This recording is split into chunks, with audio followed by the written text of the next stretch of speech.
جدید ادب کی سرحدیں جلد دوئم مضمون نمبر 5 جس کا عنوان ہے خاطر معصوم کا دیباچہ سماعت فرمائیے۔ اردو شاعری میں ہر طرف مرد کے جذبات کا اظہار ملتا ہے لیکن عورت کی جنسیت کا ادراک بہت کم۔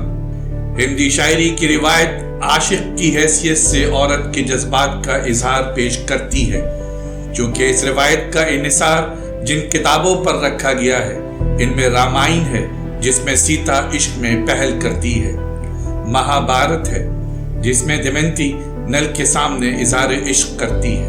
عرب کی شاعری میں عاشقی کا اظہار مرد کی طرف سے ہوتا ہے۔ عرب شاعری کی یہی روایت ایران میں پہنچی اور فارسی میں بھی عشق کا اظہار مرد کی طرف سے کیا جانے لگا۔ جہاں فارسی سے اردو میں اصناف سخن، عروض، مضامین تصوف اور مضامین اخلاق آئے، وہیں مرد کی طرف سے اظہار عشق کا طریقہ بھی غزل میں اختیار کر لیا گیا۔ اردو میں فارسی سے تصوف اور اخلاق آیا، وہیں بد اخلاقی، امرت پرستی، وازوں سے چھیڑ چھاڑ اور شراب نوشی کے مضامین بھی آئے۔ محبوب کا وہی تصور قائم ہوا جو ایران میں تھا۔ اس زوال کا اظہار جہاں انگنت باتوں میں ہو رہا تھا وہاں شاعری میں جنسی پستی کی صورت میں بھی ہوا۔ مشہور ہے کہ ہمارے ہاں درد ایک بڑے صوفی شاعر ہیں، حضرت عاصی غازی پوری ہیں، اور پھر یہ کہ اردو شاعری کی روایت ہی تصوف پر رکھی گئی ہے۔ جیسے حافظ شیرازی کی شاعری کہ عشق مجازی کو بھی مولانا اشرف علی تھانوی نے عشق حقیقی ٹھہرایا ہے اور اس کی تعبیر عشق حقیقی کی حیثیت سے کی ہے۔ پھر ہمارے ہاں ولی، سراج تکنی، میر، آتش اور غالب نے بھی صوفیانہ غزلیں کہی ہیں اور تصوف کے مضامین باندھے ہیں۔ اس کے علاوہ علامہ اقبال ہیں کہ وہ عشق کا ایک عظیم تصور رکھتے تھے۔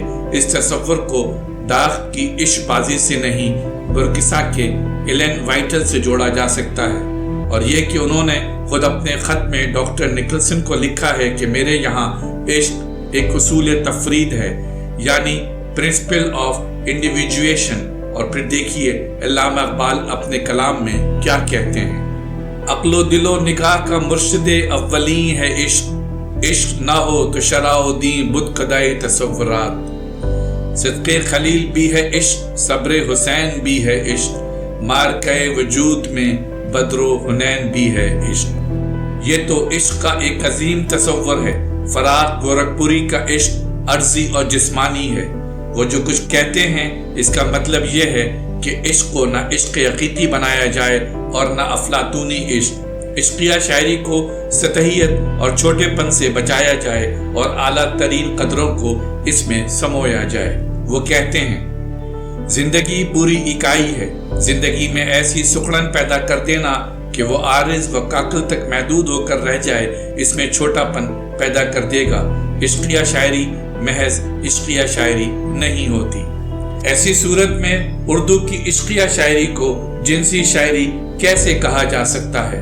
میرے خیال میں ضمیر الدین احمد کے اس خیال سے آپ کو دھچکا تو پہنچا ہوگا، مگر حقیقت ہے بھی یہی۔ حیرت تو یہ ہوتی ہے کہ اب تک کسی نے اردو شاعری کے عشقیہ پہلو پر جنسی شاعری کی حیثیت سے کوئی کتاب کیوں نہیں لکھی۔ اس کتاب میں ضمیر الدین احمد نے ایک قدم آگے بڑھ کر محبوب کی جنسیت کا مطالعہ کیا ہے جو اس سے پہلے کبھی سوچا بھی نہیں جا سکتا تھا۔ اب سوال یہ ہے کہ جن سے کیا مراد ہے اور ہماری عشقیہ شاعری جنسی شاعری کیوں ہے، عشقیہ شاعری کیوں نہیں؟ لارنس کہتا ہے کہ محبت کے اندر جنسی خواہش کام کرتی رہتی ہے۔ محبت دراصل زندہ چہروں کے درمیان ایک تعلق کا نام ہے۔ محبت دراصل خواہش کی ایک روح ہے جو ایک فرد سے دوسرے فرد کی طرف بہتی ہے۔ محبت کی ضد نفرت نہیں بلکہ فردیت ہے۔ محبت چاہتی ہے کہ عاشق اپنی انا اور اپنی فردیت محبوب پر قربان کر دے۔ اگر کسی مرد کی خواہش کی لہر کسی عورت کی خواہش کی لہر سے مل جائے تو یہ دونوں لہریں مل کر ایک ہو جاتی ہیں، جیسے دو جھیلوں کا پانی مل کر ایک دریا بن جاتا ہے۔ لیکن شاذ و نادر ہی ایسا ہوتا ہے کہ خواہش کی یہ زندہ لہر کسی عورت کی زندہ خواہش کی لہر سے مل جائے۔ ایسپنسکی کا خیال ہے کہ مرد اور عورت میں وصل کی خواہش سے فطرت کا مقصد افزائش نسل ہے، لیکن جنسی جذبے کی ہیجان میں انسان کی نگاہ اس مقصد پر نہیں رہتی۔ فطرت انسان کو ضرورت سے زیادہ جنسی توانائی دیتی ہے تاکہ وہ ضرورت سے زائد جنسی توانائی سے اپنے شعور کے ارتقاء میں مدد لے، لیکن جب فرد یا معاشرہ انعطاف پذیر ہونے لگتا ہے تو اس کا اظہار جنس کی پستی کی صورت میں ہوتا ہے۔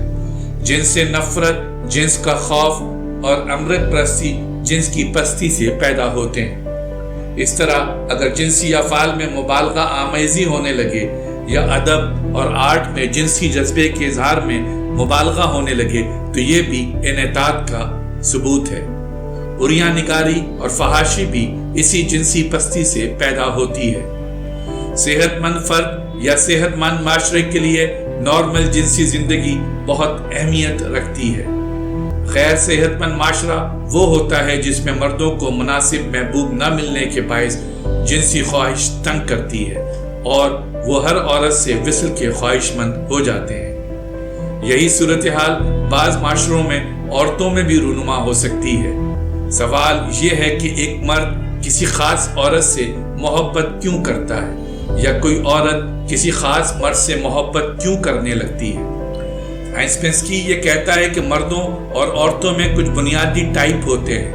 اگر کسی خاص ٹائپ کے مرد کو اس کے پسندیدہ ٹائپ کی عورت نہیں ملی تو اس سے وہ بے توجہی برت سکتا ہے، لیکن اگر اس کے پسندیدہ ٹائپ سے تعلق رکھنے والی عورت اسے مل جاتی ہے تو بڑی جنسی خواہش پیدا ہو جاتی ہے، یعنی وصل کی خواہش جسے ہم محبت کہتے ہیں۔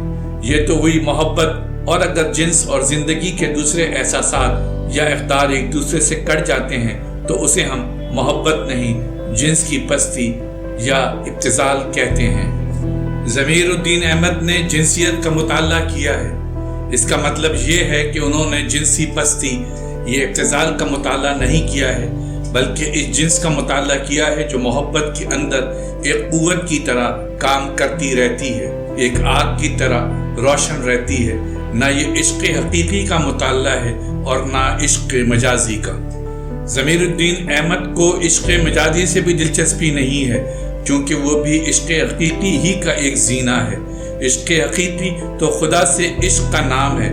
عشق مجازی میں بھی عاشق محبوب سے اس لیے محبت کرتا ہے کہ اس میں اسے خدا کا جمال نظر آتا ہے۔ بعض صرف ایک محبوب تک محدود رہتے ہیں اور بعضوں کی ساری زندگی ایک کے بعد دوسرے کے پیچھے بھاگنے میں گزر جاتی ہے۔ تو پھر ضمیر الدین احمد کیا صرف اس جنسیت کی تلاش میں ہیں جو محبت کی حالت میں ایک مرد کو عورت سے ہوتی ہے یا عورت کو مرد سے؟ میں یہ کہوں گا کہ اب آپ صحیح سوچ رہے ہیں، لیکن ان کا مطالعہ محبوب کی جنسیت تک محدود ہے۔ ضمیر الدین احمد نے یہ کہا ہے کہ ہماری عشقیہ شاعری کا بیشتر حصہ عشقیہ شاعری پر نہیں بلکہ محبت کے ایک ادنا درجے سے تعلق رکھتا ہے۔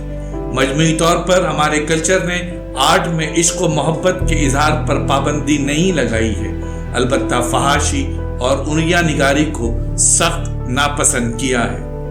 لکھنؤ میں آتش کے زمانے سے شاعری میں جنسی باتیں بڑھ گئیں اور دہلی میں داغ نے زنان بازاری کو محبوب کی حیثیت سے منتخب کیا تھا۔ مرزا محمد رضا قزلباش نے جو اورنگزیب کے زمانے میں یہاں آئے تھے کہا تھا، بامن کی بیٹی آج میری آنکھ منہ پڑی، غصہ کیا وہ گالی دیا وہ دیگر لڑی۔ بامن کی بیٹی کے بجائے اب شاعری میں طوائفیں گھس آئی تھیں، لیکن حسرت موہانی اور فراق گورکھپوری نے پھر عشق کی بات ہندوستانی عورت کی طرف موڑ دی۔ لیکن ہندوستانی عورتوں میں جو ہمیشہ عشقیہ شاعری میں ملتی ہیں، سب سے عظیم کردار زیر عشق کے سوداگر کی بیٹی کا ہے۔ اس مقالے میں ایک آدھ مقام ایسا بھی آتا ہے جہاں میری طرح آپ کو بھی مصنف سے اختلاف ہو سکتا ہے۔ مثلاً ضمیر الدین احمد صاحب کہتے ہیں، ایک مغربی مصنف نے لکھا ہے کہ جنسیت فطرت اور سرش کی نہیں کلچر کی تابع ہوتی ہے، لیکن ہمارے غزل گو شعراء نے شب وصل کے جو مناظر پیش کیے ہیں ان کی اکثریت اس کی نفی ہوتی ہے۔ شب وصل کے مناظر سے ہمارے کلچر کی نفی نہیں ہوتی، اس کے انعطاف کی نشاندہی ضرور ہوتی ہے۔ یہ صرف لکھنؤ کا مسئلہ تھا، دلی بھی اسی رنگ میں ڈوبی ہوئی تھی۔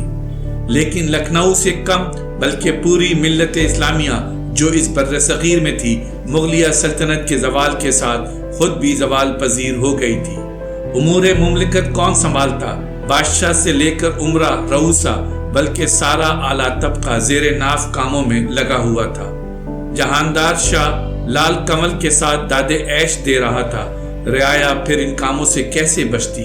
ایسی طوائفوں کا بھی ذکر ملتا ہے جو پائجامہ نہیں پہنتی تھیں بلکہ اپنے جسم کو پائجامے کی صورت کمخواب کے پھول پتیوں کی طرح مصور کروا دیتی اور اسی طرح عمرہ کی محفلوں میں جاتی۔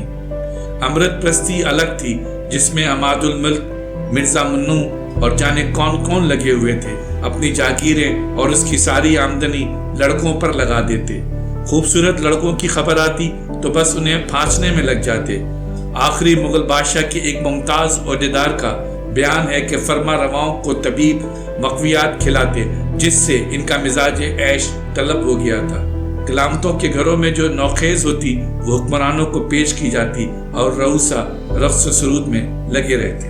محبوب کی جنسیت کی تلاش میں ضمیر الدین احمد نے اردو کی ساری عشقیہ شاعری کھنگال ڈالی ہے۔ خوشی کی بات یہ ہے کہ داغ، امیر مینائی اور ناسخ و آتش کے شاگردوں مثلاً وزیر، صبا، رند اور خلیل کی ایسی شاعری پر وقت ضائع نہیں کیا جو مبتذل ہے یا صرف زن بازاری کو پیش کرتی ہے۔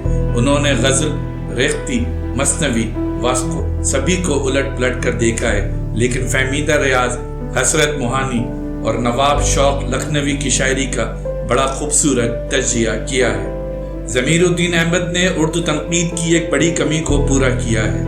انہوں نے مثنوی زیر عشق کی ہیروئن کے کردار کا بھی بڑا نازک تجزیہ کیا ہے اور اسے ہماری عشقیہ شاعری کے لیے المیہ کرداروں میں سب سے عظیم کردار قرار دیا ہے، اور اسی کردار نگاری کی بنیاد پر زیر عشق میں سوداگر کی بیٹی کے خالق کو بڑا فنکار کہا ہے۔ جس طرح مغربی ڈرامے میں مرکزی کردار اپنے کسی بنیادی نقص یا اپنی کسی بنیادی کمزوری کے باعث المیہ انجام تک پہنچتا ہے، اسی طرح انہوں نے اس سوداگر کی بیٹی کے کردار کا بنیادی نقص یہ تلاش کیا ہے کہ وہ اپنے محبوب سے قرب کی اتنی شدید خواہش رکھتی ہے کہ گھر والوں کے دباؤ پر بھی بنارس جانے کے لیے تیار نہیں ہے۔ ضمیر الدین احمد نے کہیں لکھا ہے کہ اردو کی عشقیہ شاعری میں عورت کی جنسیت کا جو خاکہ ابھرتا ہے وہ کچھ اس قسم کا ہے کہ اس کے 3 اسٹیج ہوتے ہیں۔